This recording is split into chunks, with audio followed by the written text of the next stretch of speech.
WWE Smackdown is about to hit the airwaves. What will happen tonight with the Shield?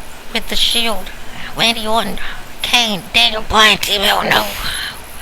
We know that Miz will have Orton and Team Hell No on Miz TV. Not sure if that's gonna be the start of the show or not, but it should be interesting. Also, we're hoping to get an update on Dolph Ziggler, the World Heavyweight Champion, to show off. Will he return soon?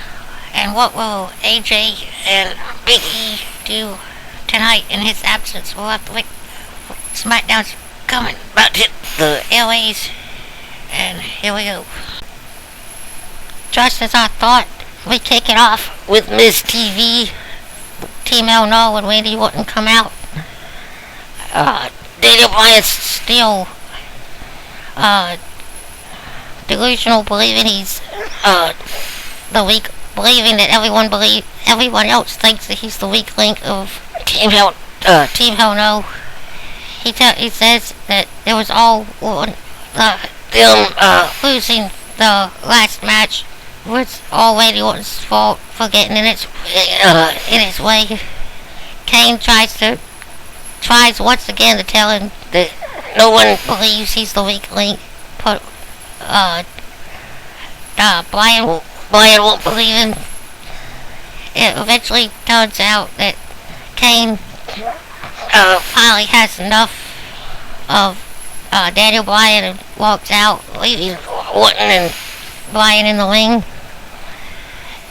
Possibly the breakup of Team Hell No, I'm not sure yet.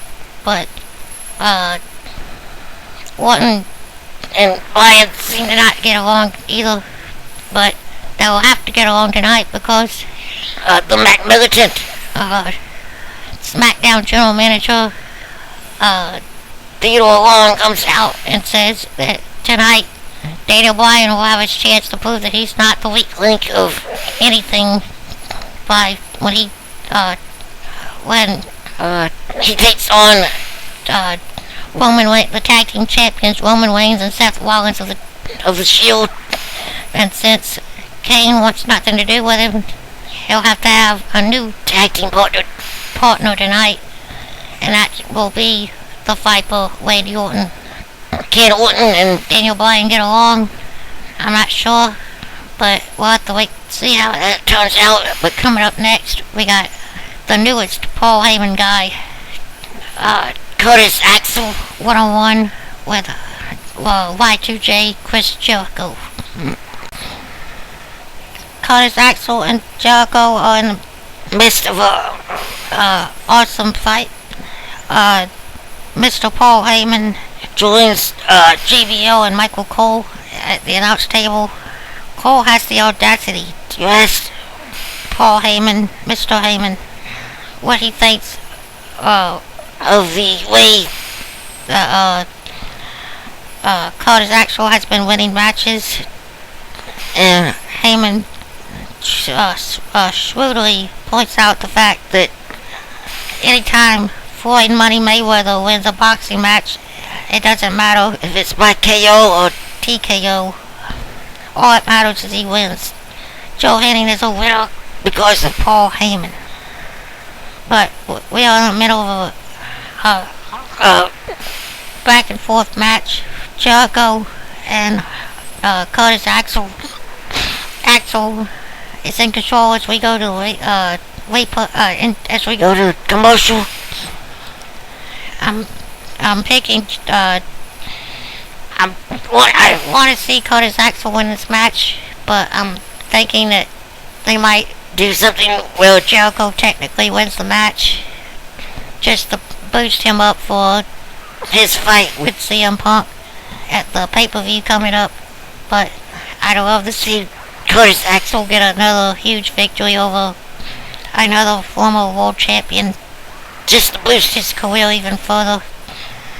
Especially now that he's with Paul Heyman, who is a genius when it comes to promotion and managerial skills. But we have to get back to the match, and I'll see you in a couple of minutes. Paul Heyman shrewdly pulls off another masterful plan, helping his client, Curtis Axel, pull off another monumentous victory over another former world champion in Chris Jericho. Jericho looks like he's in control as he springboard drop kicks Axel out of the ring onto the floor. Mr. Heyman then steps up on the announce table and screams, "It's crime time!" and points to the screen. And this triggers CM Punk's the entrance music and Titantron. But it's all a masterful plan, as CM Punk did not show up tonight on SmackDown. On a pre-taped SmackDown, he's not gonna show up tonight. But Curtis Axel capitalizes on the distraction of Jericho, rolls him up for a quick 1-2-3. Curtis Axel, still undefeated, pins another former world champion in Chris Jericho. Mr. Axel is celebrating his monumentous victory, his landmark victory. And Jericho, being the sport that he is, cannot handle the fact that he lost to the new up-and-coming Curtis Axel.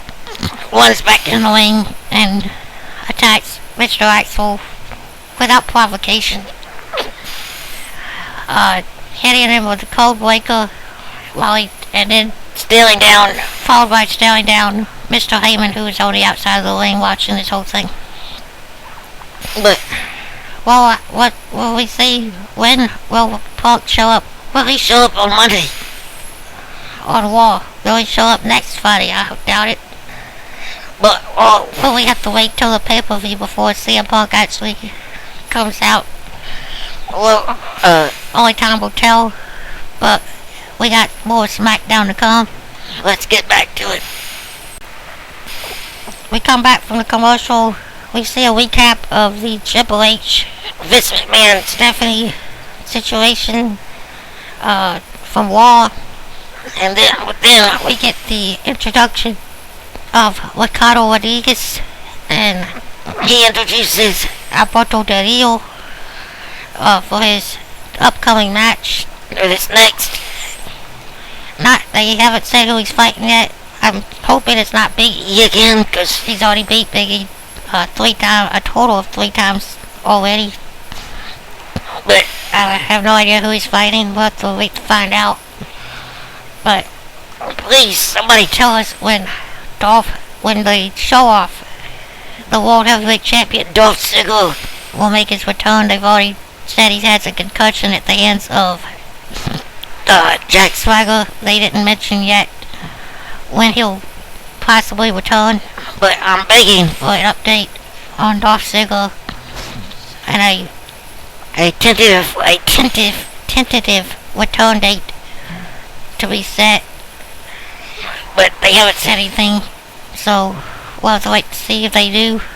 But who is Alberto Del Rio's opponent tonight?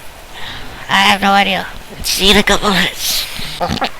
Alberto Del Rio was scheduled to face the lead singer of the band, the 3-man band, Heath Slater, but the match never officially gets started as the backup arrives in the form of Drew McIntyre and Jinder Mahal. There's the brawl between 3MB, Albert, and the 2-man team of Del Rio and his ring announcer Ricardo. Ricardo actually dives off the corner onto all 3 members of 3MB who are on the outside. Del Rio is celebrating after locking in the cross-arm break on Heath Slater and wanting 3MB out of the ring. Del Rio and Ricardo are celebrating until we hear these in the background clapping as we see on the Jumbotron, we see the show-off himself, the World Heavyweight Champion, Mr. Dolph Ziggler, live via satellite. He says he is medically cleared to wrestle, and he will be wrestling, or he will be showing off right in front of their wheel this Monday on Raw Live. That's right, the world champion, the show-off, will show up and steal the show just like he always does. This coming Monday on Raw. I'm not sure if they'll actually have a match, or if they do, if it will be for the World Championship. But you heard it here. Dolph Ziggler makes his return to live Monday Night Raw. Can't wait to see that. And I will be reviewing the whole show this coming Monday. But coming up next, the Big Red Machine, Kane, goes one-on-one with the Wrecking Ball, the Ryback. Kane and Ryback ends in a disqualification. It ends in a disqualification. That starts by Kane and Ryback going to the outside. Well, Ryback pulls out a table and puts it in the middle, in the ring.